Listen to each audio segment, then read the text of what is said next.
Bharat lead करेगा। बदलना चाहते हैं, इनके कारण की बार 400 पार। फटाफट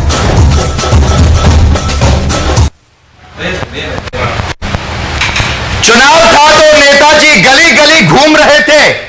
हर एक पार्टी की नजर आज है।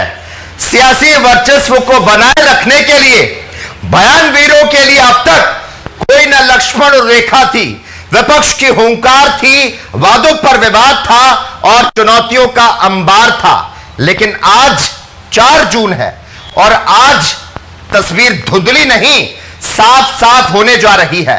कौन धड़क रहा है जनता के दिल में, अब की बार कहां, कैसे और किसकी सरकार, अब की बार जनता के मन में कौन, तमाम सवालों के जवाब आज 4 जून को मिलने जा रहे हैं। 16 मार्च को हुआ था चुनाव का ऐलान, 19 अप्रैल को शुरू हुआ था लोकसभा चुनाव का पहला चरण और 1 जून को डाले गए थे आखिरी चरण के वोट। और अब आज 4 जून को चुनावी दंगल का काउंटडाउन शुरू हो चुका है। सबके अपने अपने अनुमान, सियासी दल भी सरकार बनाने को लेकर कर रहे हैं दावे।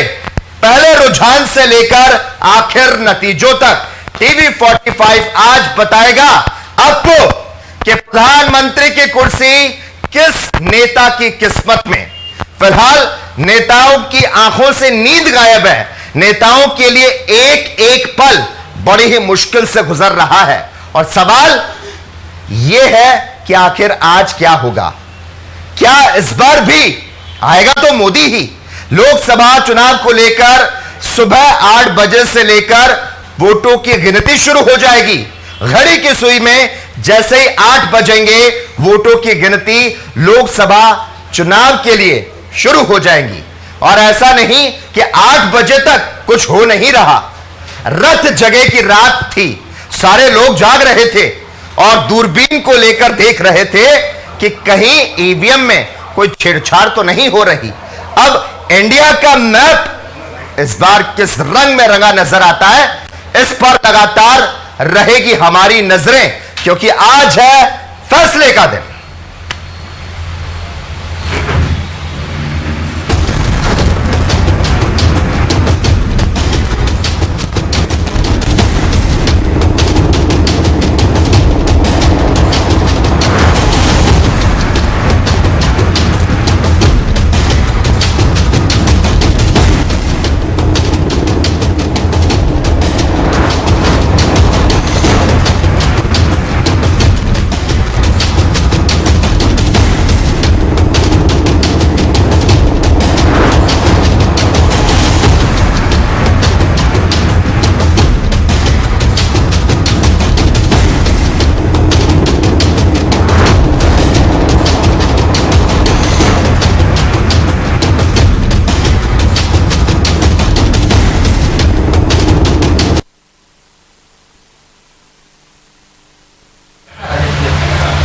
तो फैसले का दिन है और फैसले के दिन की आज की जो बड़ी बातें हैं उस पर बात कर लेते हैं। राजनीति की रपटीली राहों पर सबके अपने अपने दाव है, लेकिन आज किसको मिलेगा दाव और किसको मिलेंगे घाव। कौन होगा सियासी सरदार और कितना होगा सरदार। आज कौन पड़ेगा किस पर भारी, यह सब आज होगा तय। आज यह पता चलेगा कि प्रत्याशियों की तकदीर की क्या है तस्वीर। सत्ता के लिए चल रही रस्साकसी के बीच आज किसका जोर और किसका शोर, आज जनता किसको पहनाएगी ताज। खैर ये तो ईवीएम खुलने के बाद पता चल पाएगा कि किसकी मिठाई में आखिर कितनी मिठास भरी है। कुछ देर में इस बात का फैसला हो जाएगा। चलिए हम आपको फैसले का दिन यानी कि आज के दिन के बड़े जो सवाल है उसकी बात कर लेते हैं। ग्राफिक्स के जरिए आप देख पा रहे हैं फैसले का दिन के कौन कौन से वो सवाल हैं। प्रधानमंत्री मोदी के वादों पर देश के लोगों ने आखिर कितना भरोसा किया। फैसले के दिन के आज के ये बड़े सवाल हैं। राहुल गांधी की गारंटी स्कीम के नाम पर कांग्रेस को आखिर कितने वोट मिले, और साथ ही साथ ये सवाल है कि प्रियंका गांधी की एंट्री से कांग्रेस को आखिर इस बार कितना फायदा होगा। 8 बजे के बाद ये तस्वीरें क्लियर होने लगेंगी। तो साथ ही साथ बंगाल के लोगों को ममता बनर्जी पर भरोसा या फिर भारतीय जनता पार्टी पर, तो फैसले के दिन के आज के ये सवाल। वाराणसी में हार की हैट्रिक लगा चुके अजय राय के काशी में क्या इस बार भी आएगा तो मोदी?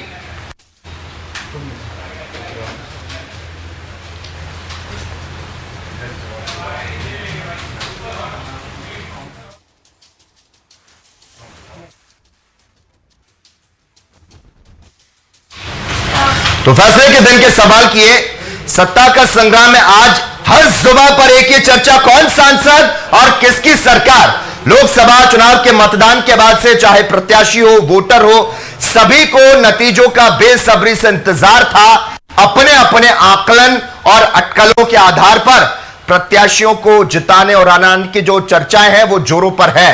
बेहतरीन परफॉर्मेंस करने वालों को नवाजने और नए सिरे से जमावट करने के सिलसिले में ब्यूरोक्रेसी में भी यह चर्चा आम है कि किसकी सत्ता में किस किस की होने वाली है। बल्ले बल्ले, आज से कुछ ही देर में होना है फैसला इस बात का कि इस बार की वोटिंग क्लीन स्वीप की या फिर उलझाने वाले नतीजे आ जा सकते हैं। तो चलिए अब हम बात करते हैं देश की उन हॉट सीट्स के बारे में जहां का गणित दबदबा कायम करने में आखिर कितना कामयाब होता है, यह आज कुछ ही दिन में क्लियर हो जाएगा। भारतीय जनता पार्टी से लेकर कांग्रेस तक के जो बड़े बड़े सुरमा हैं उनकी बात कर लेते हैं और उनकी उन हॉट सुपर हॉट सीट की बात करते हैं जिन पर पूरे देश की नजरें आज टिकी रहेंगी। तो चलिए बात करते हैं कौन सा कद्दावर नेता आखिर कहां से ठोक चुका है और इस बार देश में कौन सी है सुपर हॉट सीट। तो बात करें वाराणसी की तो प्रधानमंत्री नरेंद्र मोदी भारतीय जनता पार्टी और उनका मुकाबला कांग्रेस पार्टी के अजय राय से है। तो वाराणसी की ये सीट जहां पर मुकाबला प्रधानमंत्री नरेंद्र मोदी और साथ ही साथ अजय राय के बीच है, देखना रहेगा आज इस सुपर हॉट में क्या होता है। गुजरात की गांधीनगर सीट की बात करें तो यहां पर भारतीय जनता पार्टी के अमित शाह और कांग्रेस की सोनल पटेल के बीच में आज कड़ा मुकाबला है और यह देखना रहेगा कि इस सुपर हॉट सीट पर आखिर क्या कुछ नतीजे 8 बजे के बाद में क्लियर हो पाते हैं।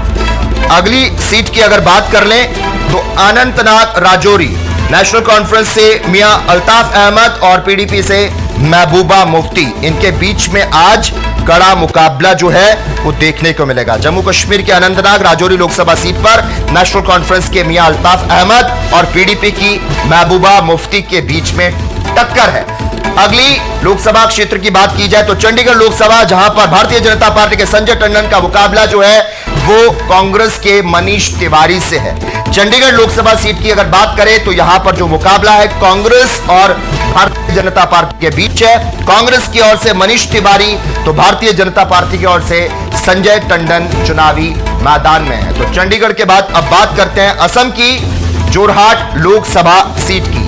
यहां पर अगर बात करें भारतीय जनता पार्टी की तो भारतीय जनता पार्टी से तपन गोगोई और कांग्रेस से गौरव गोगोई चुनावी टक्कर में है। पूर्वोत्तर राज्य असम की जोरहाट सीट हॉट सीट बनी हुई है। इस सीट पर बीजेपी के तपन गोगोई और कांग्रेस के गौरव गोगोई के बीच में सीधा मुकाबला है। अगले लोकसभा क्षेत्र का जायजा लेते हैं और वो है हरियाणा की कुरुक्षेत्र लोकसभा सीट, जहां पर भारतीय जनता पार्टी के नवीन जिंदल का मुकाबला आम आदमी पार्टी के सुशील गुप्ता से है। हरियाणा के कुरुक्षेत्र पर भारतीय जनता पार्टी ने इस बार नवीन जिंदल पर भरोसा जताया, जबकि आम आदमी पार्टी ने सुशील गुप्ता को मैदान में उतारा था।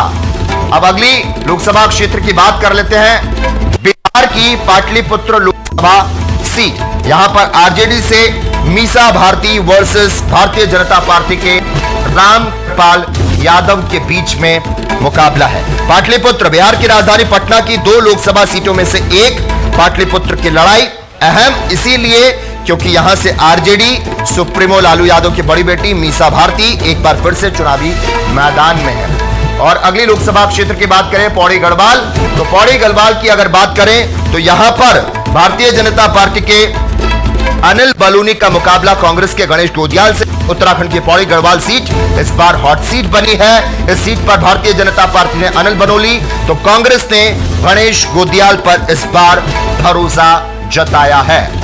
अगली लोकसभा क्षेत्र की बात कर लेते हैं और अगला जो लोकसभा क्षेत्र है वो है राजस्थान का बाड़मेर जैसलमेर, जहां से निर्दलीय रविंद्र सिंह भाटी और कांग्रेस से उम्मीदवार बेनीवाल चुनावी मैदान में है। राजस्थान की बाड़मेर जैसलमेर लोकसभा सीट पर सभी की नजरें टिकी है। इस सीट से निर्दलीय उम्मीदवार रविंद्र सिंह भाटी और कांग्रेस उम्मीदवार बेनीवाल और साथ ही साथ भारतीय जनता पार्टी के कैलाश चौधरी भी ताल ठोक रहे हैं। हालांकि लोकसभा सीट पर सीधा मुकाबला रविंद्र सिंह भाटी और कांग्रेस उम्मीदवार बेनीवाल के बीच में रहेगा। चलिए, बाड़मेर जैसलमेर की यहां पर बात हो गई। अब अगले लोकसभा क्षेत्र की तरफ चलेंगे।